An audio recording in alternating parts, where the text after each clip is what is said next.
Hello Renuka గారు. Hello అండి ప్రశాంతి గారు. ఎలా ఉన్నారు? బాగున్నానండి. మీరు ఎలా ఉన్నారు? చాలా బాగున్నాను. కమింగ్ టు వెంచర్స్, ఇప్పటివరకు యంగ్ ఇండియా నుంచి చాలా వెంచర్స్ వచ్చాయి. మీ ఫేవరెట్ వెంచర్ ఏంటి చెప్పండి? ఫేవరెట్ అంటే అన్ని ఫేవరెట్ వెంచర్సేనండి. 2007 నుంచి తీసుకుంటే ఇప్పటి వరకు చేసిన 14 ప్రాజెక్ట్స్, రాబోయే ఇంకా 2-3 ప్రాజెక్ట్స్ ఉన్నాయి బీబీ నగర్లో.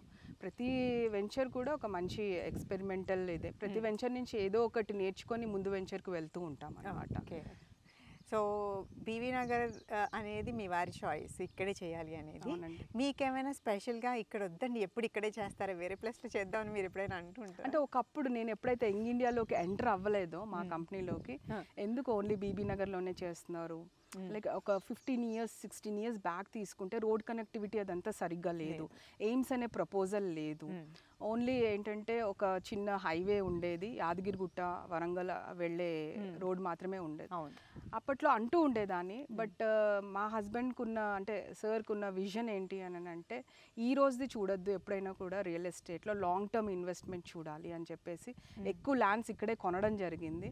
ఆ తర్వాత ఆయన అన్నట్టుగా ఆయన విజన్ ప్రకారమే ఎయిమ్స్ అనేది మనకి all India institute of medical sciences వచ్చేసింది, మంచి 6 track lane highway Warangal highway, Hyderabad to Warangal highway వచ్చేసింది, మంచి మంచి టెంపుల్స్, ఇంటర్నేషనల్ స్కూల్స్, స్వర్ణగిరి లాంటి టెంపుల్, యాదాద్రి లాంటి temple, 100 crores of budget from Telangana government నుంచి, అంత మంచి టెంపుల్స్, అవన్నీ డెవలప్మెంట్స్ చూస్తే ఎస్ హీఈస్ రైట్ అనిపించింది నాకు. స్పెషల్గా ఈ వెంచర్ గురించి చెప్పండి. Nature Walk Residencia. సో ఈ నేచర్ వాక్ రెసిడెన్షియా ఫుల్ గ్రీనరీతో చాలా అందంగా ఉంది. సో ఇది మీకు ఎంత స్పెషల్ అండి? స్పెషల్ ఇన్ ద సెన్స్ ఇందులో ఏంటంటే ప్లాంటేషన్, మీరు గ్రీనరీ అన్నారు కాబట్టి, నేచర్ అంటున్నాం కాబట్టి, ప్రాజెక్ట్లోనే నేచర్ అనే వర్డ్ ఉంది నేచర్ వాక్ రెసిడెన్షియాలో. సో ఈ గ్రీనరీకి చాలా ఎక్కువ ప్రయారిటీ ఇచ్చామండి. ఫస్ట్ ప్రయారిటీ గ్రీనరీకే ఇచ్చాం. సో ఆ గ్రీనరీ అంటే లోకల్ నర్సరీస్లో చాలా వరకు వెళ్ళి చూసాము, బట్ ఏంటంటే అంత మెచ్యూర్డ్ ప్లాంట్స్ మనకి అవైలబిలిటీ లేదనమాట. సో దాన్ని కడియంకి వెళ్ళి అక్కడ ఒక 2-3 days స్టే చేసి మన వెంచర్స్కి అవెన్యూ ప్లాంటేషన్ ఏవైతే బాగుంటాయి, ఫ్లోరల్ ప్లాంట్స్ ఏవైతే బాగుంటాయి, అవెన్యూలో ఏవైతే బాగుంటాయి అన్నట్టుగా పర్టికులర్గా సెలెక్ట్ చేసుకొని వాటిని ఆర్డర్ చేసి ఇక్కడికి ట్రాన్స్పోర్టేషన్ త్రూ తెప్పియడం జరిగిందనమాట. ఆ తర్వాత స్పెషల్ కేర్ తీసుకున్నాము వాటిని ప్లాంటేషన్ చేసేటప్పుడు కూడా. ఆర్గానిక్ ఫెర్టిలైజర్స్ కానీ, వర్మీ కంపోస్ట్ అట్లాంటివన్నీ కూడా, లైక్ పిట్ ఎంత సైజులో ఉండాలి, బ్యాక్ సైజ్ ఎంత, ఆ విధంగా అన్ని స్పెషల్ కేర్స్ తీసుకొని వాటిని ప్లాంటేషన్ చేయడం జరిగింది. కమింగ్ టు ద లాన్ కూడా ఏంటంటే ఒక 4-5 లాన్ ఏరియాస్కి వెళ్ళి నేనే స్వయంగా స్పెషల్గా వెళ్ళి చూసుకొని ఎక్కడైతే గ్రీనరీ కార్పెట్గా కనపడిందో దాన్నే సెలెక్ట్ చేసుకోవడం, అక్కడి నుంచి తెప్పియడం. సో ఏదైనా కానీ గ్రీనరీకి ఎక్కువ ఇంపార్టెన్స్ ఇచ్చాం కాబట్టి ఈ ప్రాజెక్ట్ అంటే నాకు కొంచెం ప్రయారిటీ ఏనండి. ఓకే, బేసిక్గా ఇది 11 acres ప్రాపర్టీ. అవునండి. సో 11 acresని ప్లాటింగ్ చాలా చక్కగా చేశారు. నార్మల్గా ఏంటంటే మేము మిగతా వెంచర్స్ చూస్తూ ఉంటాము, చాలామంది ఏం చేస్తారంటే అదే రాళ్ళు పెట్టేసి దానికి నంబర్స్ వేసేసి స్టోనింగ్ మీ లాంగ్వేజ్లో వేసేసి ఈ ప్లాట్ ఇంత ఈ ప్లాట్ ఇంత అని సేల్ చేసేస్తారు. దాని తర్వాత దాని మెయింటెనెన్స్ ఉండదు. అసలు దాని లోపల చూస్తే కూడా మాకు ఇప్పుడు ఎలా అనిపిస్తుంది అంటే ఒక కాలనీకి వచ్చినట్టుంది నాకు నిజం చెప్పాలంటే. కంప్లీట్గా చుట్టుపక్కల సెక్యూర్డ్గా పెద్ద వాల్స్ వేసేసి మెయిన్ ఎంట్రన్స్ పెట్టేసి సెక్యూరిటీ ఉంది, ఎవ్రీథింగ్ ఉండి ఒక కాలనీకి వచ్చేసాము, జస్ట్ అలా కాలనీలో వాక్ చేస్తున్నాం అనే ఫీలింగ్ వస్తుంది. బట్ వేరే వెంచర్స్లో మనం చూస్తే అసలు అలాంటి డెవలప్మెంట్స్ ఏమి ఉండవు. సో మీరెందుకు ఇలాంటి కేర్ తీసుకుంటున్నారు అంటే లైక్ ఈ వెంచర్స్ విషయంలో స్పెషల్ కేర్ ఎందుకు? అంటే బయట వాళ్ళ కంపేర్ చేసి చూస్తే నిజంగా ఇంత పెట్టిన అవసరం లేదు, టైం వేస్ట్, డబ్బు వేస్ట్, ఇవన్నీ వేస్టే. అసలు ఎందుకు ఇంత స్పెషల్ కేర్ తీసుకుంటారు ప్రతి వెంచర్లో మీరు? అంటే ప్రశాంతి గారు, మెయిన్గా ఏంటి అని అంటే రియల్టర్ మైండ్ సెట్ ఎలా ఉంటుంది అంటే, బేసికల్లీ ఎనీ రియల్టర్ ఈరోజు వెంచర్ ప్రాజెక్ట్ లాంచ్ చేసామా, సేల్ అయిపోయిందా, ఏదో నామినల్గా డెవలప్ చేసామా, ఇంకో ప్రాజెక్ట్ ఇంకో ల్యాండ్ బ్యాంక్ ఎక్వైర్ చేసామా, అక్కడ ఇన్వెస్ట్ చేసామా, మళ్ళీ దాన్ని సేల్ చేసామా, అలా దే విల్ రొటేట్ అనమాట. బట్ మాది ఏంటి అని అంటే ఒక ప్రాజెక్ట్ టేకప్ చేసాము అని అంటే 100% ఫుల్ ఫ్లెడ్జ్డ్గా డెవలప్మెంట్స్ కంప్లీట్ అయ్యాకే ఇంకో వెంచర్ అనేది మేము టేకప్ చేసి లాంచ్ చేస్తాము. సో ఇప్పుడు నేను ఇందాక చెప్పినట్టుగా క్లయింట్ అనేవాళ్ళు very special.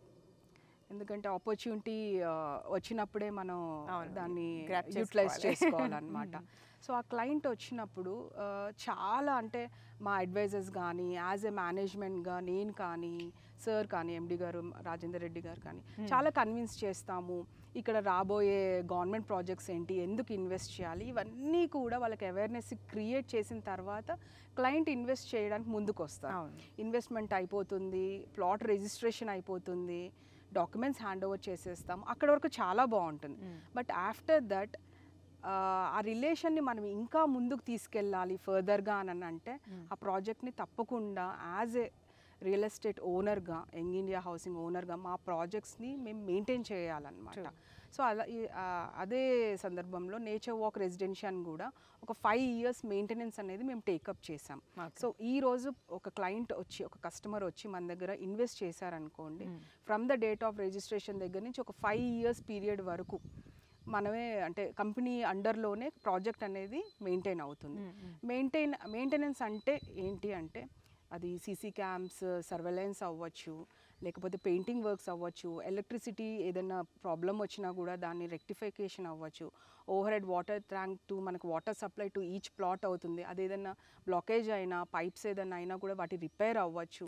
And clean and గ్రీన్గా మనం ప్రాజెక్ట్ని మెయింటైన్ చేయడం. ఇప్పుడు రోడ్స్ విషయానికి వస్తే మనం సీసీ రోడ్స్ లే చేసాం. సీసీ రోడ్స్ని ఎప్పటికప్పుడు స్వీప్ చేయించడం కానీ ఇలాంటివన్నీ కూడా ఈ మెయింటెనెన్స్ అండర్లోకి వస్తాయి. So main USP of our project is the maintenance part అన్నమాట. సో అలా చేయడం వల్ల ఏంటంటే ఈ రోజుకి ఈ రోజు వచ్చి క్లయింట్ మీరు అడగచ్చు, ఇప్పటికిప్పుడు ఓన్లీ ఇన్వెస్ట్మెంటే కదండి, దే ఓంట్ కన్స్ట్రక్ట్, ఒక ఇల్లు అయితే ఇప్పటికిప్పుడు కన్స్ట్రక్ట్ చేసుకోరు కదా, ఇంతలా మనం మెయింటైన్ చేయాలంటే డెఫినెట్లీ ప్రశాంతి గారు ఎన్నో జనరేషన్స్ నుంచి వెళ్ళే ప్రాపర్టీ ఇది. లైక్ ఇప్పుడు ఈరోజు మనం కొన్నామంటే రేపు మన పిల్లలకి ఇవ్వచ్చు, మన పిల్లల నుంచి ఇంకో జనరేషన్కి వెళ్ళొచ్చు. అలాంటప్పుడు ఏంటి అని అంటే ఆర్ఎల్స్ కొంతమంది ఏంటంటే ఈరోజు ఇన్వెస్ట్ చేస్తారు, మంచి అప్రిషియేషన్ రాగానే ఒక 1 year 2 years 3 yearsలో అప్రిషియేషన్ వచ్చింది అనగానే రీసేల్ చేయడానికి కొంతమంది ఇన్వెస్ట్ చేస్తారు. అంటే ఓన్ హౌస్ కన్స్ట్రక్ట్ చేసుకోవాలన్న ఉద్దేశం లేకపోయినా కూడా ఇప్పుడు వచ్చే ఈ మన కస్టమర్ కూడా వచ్చేది కూడా ఇంకో క్లయింటే కదా, ఆ క్లయింట్ కూడా చాలా ఎక్స్పెక్టేషన్స్తో వస్తారు. సో వాళ్ళు కూడా చాలా హార్డ్ అండ్ మనీ రూపాయి దాచుకొని ఇన్వెస్ట్ చేస్తారు. కాబట్టి నేను ఎందుకు కొనాలి, ఇక్కడ ఏముంది ఇక్కడ అని చూసుకునే ముందు వెంచర్ ఎలా ఉంది, దీంట్లో అమ్యూనిటీస్ ఏంటి, రోడ్స్ ఉన్నాయా, డ్రైనేజ్ సిస్టమ్ ఉందా, ఓవర్ హెడ్ వాటర్ ట్యాంక్ ఉందా, వాటర్ సప్లై ఉందా, బోర్వెల్ ఉందా, సెక్యూరిటీ ఉందా, సో ఎలా ఉంది, అప్రోచ్ రోడ్స్ ఎలా ఉన్నాయి, ఇవన్నీ కూడా వాళ్ళ ఇదిలో పెట్టుకొని అంటే మైండ్లో పెట్టుకొని ఇన్వెస్ట్మెంట్ చేస్తారు. కాబట్టి ఓన్లీ మేమేదో అమ్మేసాం చేతులు దులిపేసుకుందాం అని కాకుండా మా క్లయింట్ కూడా మళ్ళీ రీసేల్ చేసుకోవాలన్నా కూడా కన్స్ట్రక్షన్ చేసుకోవాలన్నా కానీ చాలా హ్యాపీగా చేసుకోవాలి, ఇబ్బంది పడకూడదు అనేసి మా ఉద్దేశం అన్నమాట. Okay, so Nature Walk Residencia yes మీరు అన్నట్టుగానే అన్ని ఎమ్యూనిటీస్తో రెడీగా ఉంది. ఇది ఇప్పుడు అంటే ఇప్పుడు నేను కొనుక్కున్నాను, ఇమీడియట్గా ఇల్లు స్టార్ట్ చేయాలంటే కూడా చేసుకోవచ్చు, ఇంకేమీ చేసేది లేదు. ఒక చిన్న కాటేజ్ లాగా ఆర్ఎల్స్ ఇండిపెండెంట్ హౌస్ లాగా అట్లా చేసుకునే వాళ్ళు చేసుకోవచ్చు. అంటే సిటీకి దూరంగా ఆ పొల్యూషన్లో కంజెషన్లో ఎందుకు ఉండడం అని చెప్పేసి ఇప్పుడు ఏంటంటే అంత ఆర్గానిక్ గార్డెన్స్ అనేవి ఎక్కువ ఇదవుతున్నాయి. సో ఎవరైనా కపుల్ వీకెండ్స్లో కానీ అట్లా వచ్చి ఒక చిన్న 1 BHK లాగా కూడా కన్స్ట్రక్షన్ చేసుకొని they can grow their own vegetables కానీ ఇవన్నీ కూడా చేసుకోవచ్చు అనమాట. Okay, so Renuka garu nature Walk రెసిడెన్షియా inner developments గురించి మీరు చెప్పారు. మీరు చెప్పినట్టుగానే కరెక్ట్గా డెవలప్మెంట్స్ కూడా అలా కనిపిస్తున్నాయి కళ్ళ ముందు. అండ్ చాలామంది అనుకుంటారు ఓకే ఇన్సైడ్ డెవలప్మెంట్స్ బాగానే ఉన్నాయి, మరి ఇన్వెస్ట్ చేయాలంటే చుట్టుపక్కల కూడా డెవలప్మెంట్స్ ఉంటే బాగుంటుంది కదా అని. అలాంటి వాళ్ళకు మీరేం చెప్తారండి? సో అలాంటి వాళ్ళకి అని అంటే ఒక క్లయింట్ ఇన్వెస్ట్ చేయాలి అని అంటే చుట్టుపక్కల డెవలప్మెంట్స్ కూడా మ్యాండేటరీ అండి. ఎందుకంటే అప్రిషియేషన్కి చాలా ప్రయారిటీ బేస్ అనమాట చుట్టుపక్కల లొకేషన్ హైలైట్స్ అనేవి. సో లొకేషన్ హైలైట్స్ తీసుకుంటే మనకి ఏంటంటే వరంగల్ హైవే చాలా దగ్గర, బీబీనగర్ రైల్వే స్టేషన్ కూడా చాలా నియర్ బై అండి. తర్వాత మనకి అర్బన్ పార్క్ అనేసి గవర్నమెంట్ గవర్నమెంట్ అర్బన్ పార్క్ ఉంది. సో అది ఒక 300 acresలో ఉంది. మన వెంచర్ నుంచి జస్ట్ ఒక 1.5 kilometer డ్రైవ్లో. అంటే మీరు కేబీఆర్ పార్క్ గురించి వినే ఉండొచ్చు. సో అక్కడ ఎలా అయితే డెవలప్ చేశారో నేచర్ అనేది నేచర్ జోన్ గ్రీన్ జోన్ ఉండాలి అన్నట్టుగా బీబీ నగర్లో కూడా ఈ చుట్టుపక్కల రేడియస్లో లైక్ సిటీ ఎక్స్పాండ్ అయ్యాక అలాంటి గ్రీన్ జోన్స్ అనేవి తగ్గిపోతాయి అని చెప్పేసి ముందే పార్క్ని అయితే పార్క్ ల్యాండ్ని రిజర్వ్ చేసి పెట్టారు అనమాట. సో ఆల్రెడీ ఒక 50 acres వరకు డెవలప్ చేయడం జరిగింది. అక్కడ న్యాచురల్గా మన పీకాక్స్ కానీ ర్యాబిట్స్ ఇలాంటివి కొన్ని ఫారెస్ట్కి రిలేటెడ్ యానిమల్స్ కూడా హ్యాబిటేట్ అవుతున్నాయి సౌండ్స్ వినిపిస్తున్నాయి కూడా. సో ఎయిమ్స్ డాక్టర్స్ కూడా చాలామంది మన ప్రాజెక్ట్లో నేచర్ వాక్ రెసిడెన్షియల్లో ఇన్వెస్ట్మెంట్ చేయడం జరిగిందండి.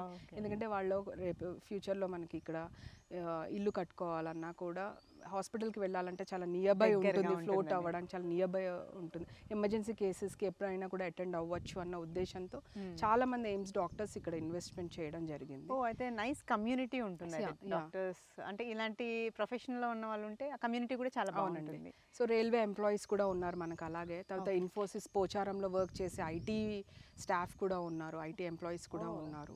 ఎందుకంటే ఓఆర్ఆర్ నుంచి జస్ట్ 10 kilometers డ్రైవ్లోనే మన ఈ ప్రాజెక్ట్ ఉంది Bibinagar. Okay, so nice. So Renuka garu, nature Walk రెసిడెన్షియా మీరు అంటున్నారు గట్కేసర్లో ఉంది అని అంటున్నారు కదా.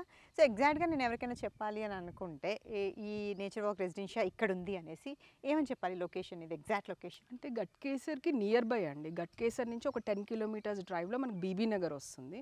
బీబీ నగర్ అనే మండల్ హెడ్ క్వార్టర్స్లో మన ఈ ప్రాజెక్ట్ ఉంది Nature Walk Residencia. Okay. So Ghatkesar నుంచి మనకి 10 to 11 kilometers డ్రైవ్ ఉంటుందండి. అలా చూసుకుంటే మనం ఉప్పల్ క్రాస్ రోడ్ నుంచి ఒక 21 kilometers వస్తుందండి మనకి. Okay. So Hyderabad to Warangal highway మీద ఉన్న ఉప్పల్ నుంచి అయితే 21 kilometers, గట్కేసర్ నుంచి అయితే 11 kilometers. సో బీబీ నగర్ టౌన్లో ఉందండి ఈ ప్రాజెక్ట్. బీబీ నగర్ టౌన్ అంటారు. ఓకే. సో నార్మల్గా మరి ప్రైజింగ్ ఎలా ఉంటుందండి దీన్ని? ప్లాటింగ్ అయితే అయిపోయింది, చక్కగా రెడీ టు ఆక్యుపై లాగా ఉంది.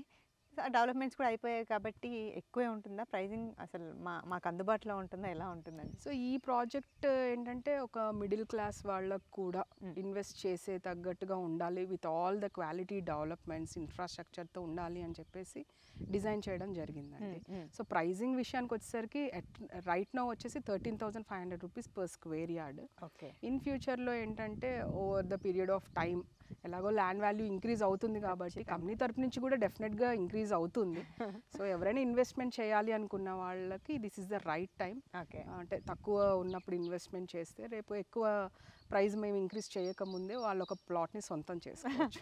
కానీ మరి యాజ్ ఎ ఉమెన్గా మీరు ఉమెన్ని ఎంకరేజ్ చేస్తూ ఉంటారు, ఉమెన్కి ఎంప్లాయ్మెంట్ క్రియేట్ చేస్తూ ఉంటారు, వాళ్ళని ఎప్పుడు సపోర్ట్ చేస్తూ ఉంటారు. Maximum Young India Housing private లిమిటెడ్లో విమెన్ ఎంప్లాయీసే ఎక్కువ ఉన్నారు. మ్యాక్సిమం ఎక్కువ ఏంటి అసలు 95% వాళ్ళే ఉన్నారు, లైక్ డ్రైవర్స్ వాళ్ళు వీళ్ళు కాకుండా. సో స్పెషల్గా ఏమన్నా ఉమెన్కి ఫేవర్గా ఉంటూ ల్యాండ్ విషయంలో వాళ్ళకి మీరు కొంచెం కన్సెషన్ లాంటిది ఏమన్నా అలా ఏమన్నా ఉందా అని అడుగుతున్నాను. మీరు మేము ఇన్వెస్ట్ చేయాలి. డెఫినెట్లీ ప్రశాంతి గారు, ఉమెన్ అని అంటున్నారు కాబట్టి ఒక చిన్న ఎగ్జాంపుల్ చెప్తాను. మా మదర్ అంటే మేము చిన్నగా ఉన్నప్పుడు ఏంటంటే మా ఫాదర్ ఎక్కువ షేర్స్ అండ్ స్టాక్స్లో పెడుతూ ఉండేవారు అనమాట ఇన్వెస్ట్మెంట్. ఆయనకు వచ్చిన శాలరీ సేవింగ్స్లో, అంటే 1990s స్టోరీ చెప్తున్నాను నేను. బట్ మా మదర్కి ఏంటంటే తను ఒక ల్యాండ్ లార్డ్ డాటర్ అనమాట. అంటే అగ్రికల్చర్ కానీ ల్యాండ్ వాల్యూ బాగా తెలిసిన మనిషి. సో తన దగ్గర నుంచి నేను చాలా నేర్చుకున్నాను. అంటే మా ఫాదర్ తెలియకుండా కూడా ఆవిడ ల్యాండ్ అంటే ఇన్వెస్ట్మెంట్స్ చిన్న చిన్న ప్లాట్స్ మీద ఇన్వెస్ట్మెంట్ చేసేదన్నమాట అప్పట్లోనే. సో అవి ఏంటి అని అంటే ఇప్పుడు మా మ్యారేజెస్ కానీ మా ఎడ్యుకేషన్కి కానీ చాలా సపోర్టింగ్ సిస్టమ్ అయ్యాయి అన్నమాట. సో 1990sలో 20,000 పెట్టిన ప్లాట్ ఇప్పుడు 80 lakhs 1 crore వరకు రీసేల్ చేయడం జరిగింది. మళ్ళీ దాన్ని మేమేం చేసామంటే బీబీ నగర్లోనే మళ్ళీ ల్యాండ్ బ్యాంక్లో పెట్టడం జరిగింది అనమాట. సో అలా ఏంటి అని అంటే ఒక ఎంప్లాయీగా మనం ఎన్ని ఇయర్స్ ఆఫ్ అంటే మనం 30 years 40 years మనం సర్వీస్ని మనం ఎంత సర్వీస్ చేసినా కూడా అంత రిటర్న్స్ అయితే రావు.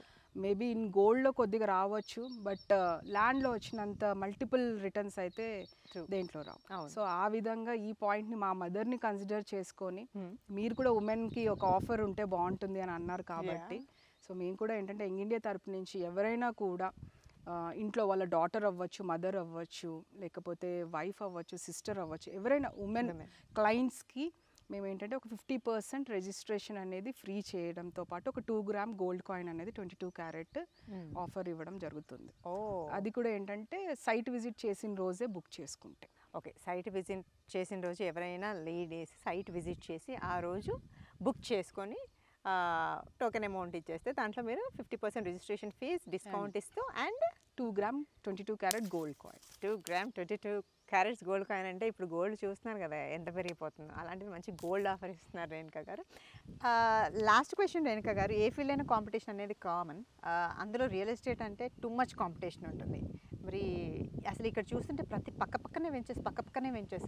సో రియల్ ఎస్టేట్కి పోటీ, పక్కన వాళ్ళకే పోటీ, ఇంటి పక్కన చుట్టాలన్న వాళ్ళతో కూడా కొంచెం జాగా కోసం కూడా గొడవలు పడుతూ ఉంటారు. అలాంటిది మీరు ఇంత పెద్ద వెంచర్స్ మెయింటైన్ చేస్తున్నారు అని అంటే కాంపిటీషన్ కూడా అంతే టఫ్ ఉంటుంది. సో మరి యాజ్ ఎ ఉమెన్గా మీరు ఇంత టఫ్ కాంపిటీషన్ని ఎలా ఎదుర్కొంటున్నారండి? డెఫినెట్లీ ప్రశాంతి గారు, ఏ ఫీల్డ్లో అయినా కూడా కాంపిటీషన్ ఉంటుంది. అలాగే మా ఫీల్డ్లో కూడా, మా ఈ బీబీ నగర్ ఏరియాలో కూడా కాంపిటీషన్ మాకు కూడా కొన్ని కంపెనీస్ ఉన్నాయి. కాకపోతే ఏంటంటే బేసికల్గా మేము ఎవరితో కూడా అంటే వీళ్ళు మాకు కాంపిటీటర్ అన్న ఉద్దేశంతో ఏ రోజు మేము వర్క్ చేయలేదు.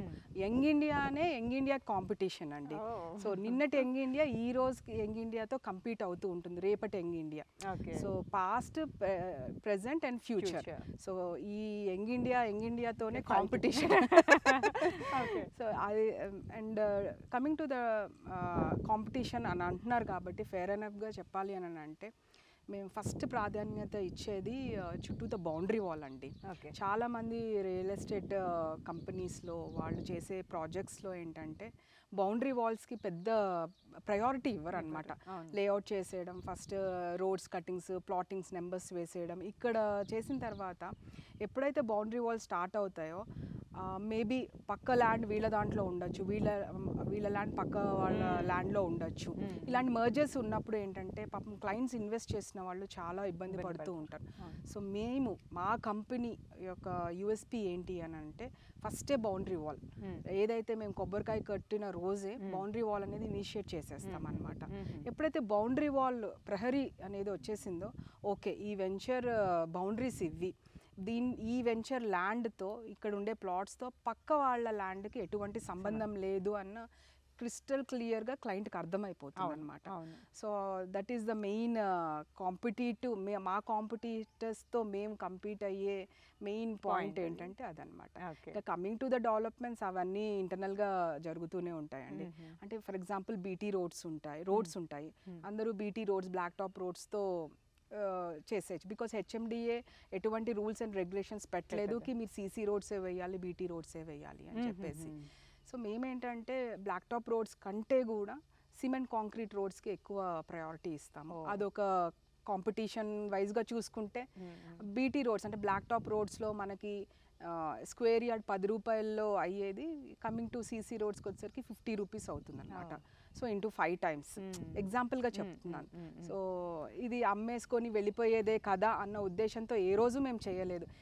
ఇది మన ప్రాపర్టీ, ఇందులో మనం కూడా ఫ్యూచర్లో మన పిల్లలు కూడా ఒక ఇల్లు కట్టుకొని ఉంటారు అన్న ఉద్దేశంతోనే ప్రతి ప్రాజెక్ట్ని కూడా మేము డెవలప్ చేస్తామని. థ్యాంక్ యూ రేణుక గారు. నేచర్ వాక్ రెసిడెన్షియా గురించి చాలా విషయాలు చెప్పారు, ఇన్వెస్ట్ చేయాలని టెంప్ట్ కూడా చేశారు. ఖచ్చితంగా ఆలోచిస్తాం మేము.